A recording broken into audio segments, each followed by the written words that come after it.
আসসালামু আলাইকুম। Hi guys, কেমন আছেন সবাই? আশা করি সবাই ভালো আছেন। আমি আলহামদুলিল্লাহ খুবই ভালো আছি। আজ আমি আপনাদের সাথে শেয়ার করতে আসলাম নতুন একটা রেসিপি। আসলে এই রেসিপিটা অনেকেই জানে না যে এই এই এই এই তরকারিটা রান্না করেও খাওয়া যায়। এটা হচ্ছে বাঙ্গি। এটা বাঙ্গি। আসলে এর অন্য কোনো নাম আছে কিনা আমার জানা নেই এই মুহূর্তে। তবে আমি বলছি এটাকে বাঙ্গি বলে। আমার বাড়ির আঙ্গিনায় একটা গাছ রোপণ করেছিলাম, সেখানে 3-4টা বাঙ্গি হয়েছে। একটা সাইজ মোটামুটি একটু বড় হয়েছে। আসলে অনেক দিন যাবৎ চাইছি যে এটা দিয়ে একটা রেসিপি করব বা একটা তরকারি রান্না করব, তাই আজকে চলে আসলাম। আমি আজকে চিংড়ি মাছ আর এই বাঙ্গি দিয়ে, কাঁচা বাঙ্গি, এটা হচ্ছে একবারে কাঁচা, এখনও পাকে নাই, কাঁচা বাঙ্গি, এই বাঙ্গি দিয়ে আমি আজকে নতুন একটা তরকারি রান্না করব। হ্যাঁ, দেখেন আমি বাঙ্গিটা সুন্দর করে কেটে নিয়েছিলাম তরকারি রান্না করার জন্য সাইজ করে।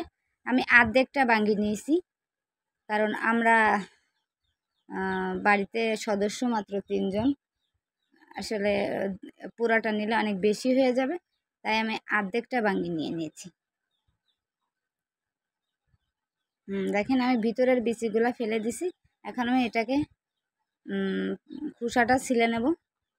আমি আস্তে করে খোসাটা ছিলে নিয়েছি। আমি যেভাবে রান্না করতেছি বা এই রেসিপিটা তৈরি করলাম, আসলেই সবার যদি ভালো লাগে আমাকে ফলো করতে পারেন।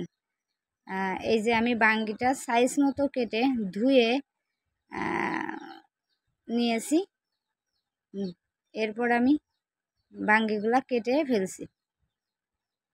আসলে তরকারি রান্না করব, তাই আমি একটু ছোট সাইজেরই নিয়েছি। একটু ছোট করে চিংড়ি মাছ দিয়ে রান্না করব।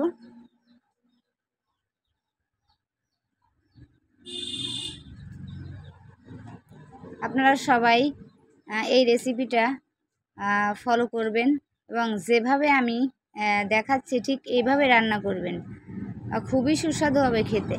এই যে আমার চিংড়ি মাছ, আমি এই চিংড়ি মাছ দিয়েই আজকে বাঙ্গি রান্না করবো। এই যে আমি বাঙ্গিটা একটু সাইজ মতো কেটে নিয়েছি।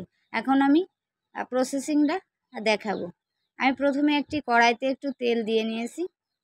আমি এখানে রান্নায় মশলা ব্যবহার করেছি শুধু কাঁচা পেঁয়াজ, কাঁচা মরিচ আর কিছু রসুন কুচি। এই যে পেঁয়াজের সাথে আমি ছোট ছোট করে একটু রসুন কুচি দিয়েছি। আমি এই পেঁয়াজ আর রসুন কুচিটা তেলে একটু ভেজে লাল করে নিয়েছিলাম। আপনারাও এই পেঁয়াজ কুচিটা এভাবে একটু তেলে ভেজে লাল করে এই পেঁয়াজটা আলাদা করে উঠায়ে রাখবেন।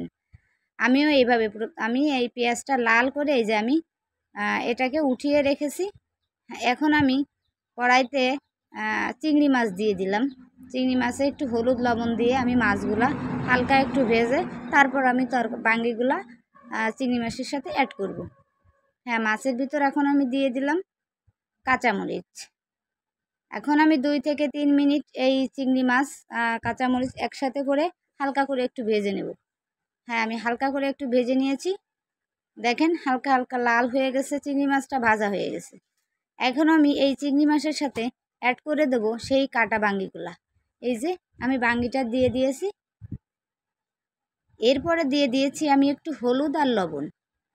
আমি কোনো বাটা মশলা ব্যবহার করিনি বা বাড়তি কোনো মশলাই ব্যবহার করিনি। একবারে সিম্পল রান্নাটা করেছি, যাতে সহজেই বাড়িতে থাকা মশলাগুলো দিয়েই আপনারা এই রান্নাটা করতে পারেন। এবং কাঁচা মরিচের, কাঁচা পেঁয়াজের রান্না খেতে আসলেই অনেকটা সুস্বাদু এবং আমাদের স্বাস্থ্যের জন্য উপকারী। কারণ বাটা মশলাতে আমাদের শরীরে অনেক ক্ষতি হয়, বিশেষ করে গ্যাস্ট্রিকের।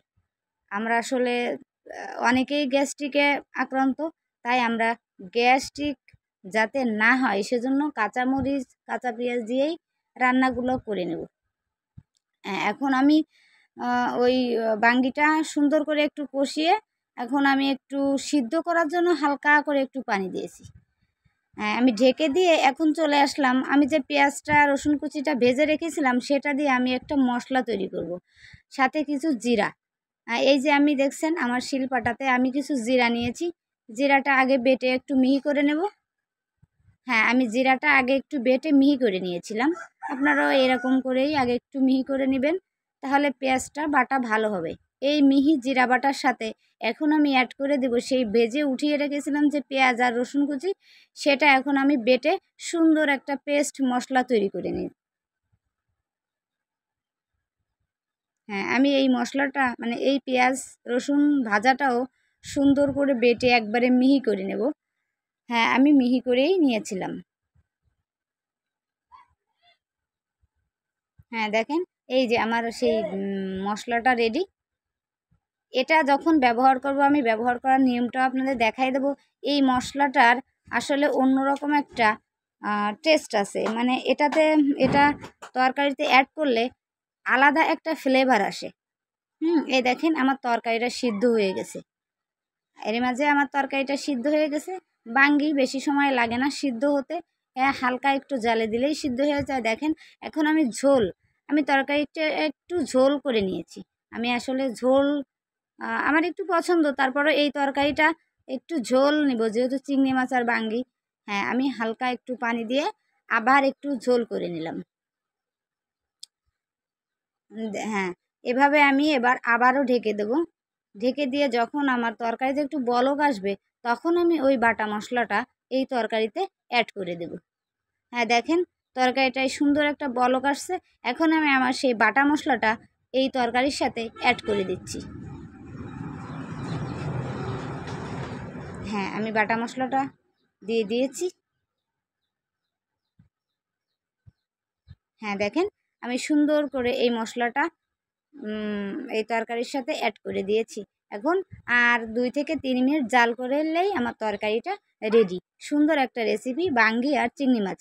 আমার রেসিপিটা যদি ভালো লাগে তাহলে আপনারা অবশ্যই আমার চ্যানেলটা সাবস্ক্রাইব করবেন। পাশে থাকা বেল আইকনটি বাজিয়ে রাখবেন যাতে পরবর্তী আমার নতুন নতুন রান্নার রেসিপি বা ব্লগিং টা আপনার চ্যানেলে বা আপনার ইউটিউবে সর্বপ্রথম যায়। যদি আপনাদের কোনো রেসিপি চয়েস করা বা পছন্দনীয় থাকে আমাকে জানাতে পারেন কমেন্ট বক্সে। আমি অবশ্যই রেসিপিটা আপনাদের সাথে শেয়ার করব।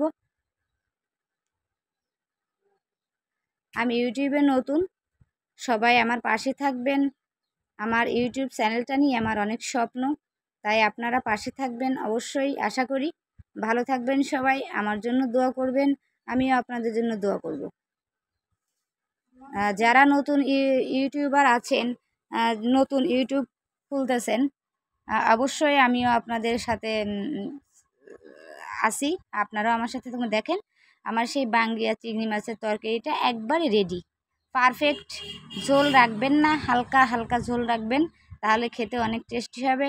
অবশ্যই আমার মতো করে সবাই ট্রাই করবেন। দেখেন কালারটা এত চমৎকার আসছে, খেতে অনেক সুস্বাদু হবে আশা করি। আপনারা সবাই এভাবেই ট্রাই করবেন। ভালো থাকবেন সবাই, আল্লাহ হাফেজ।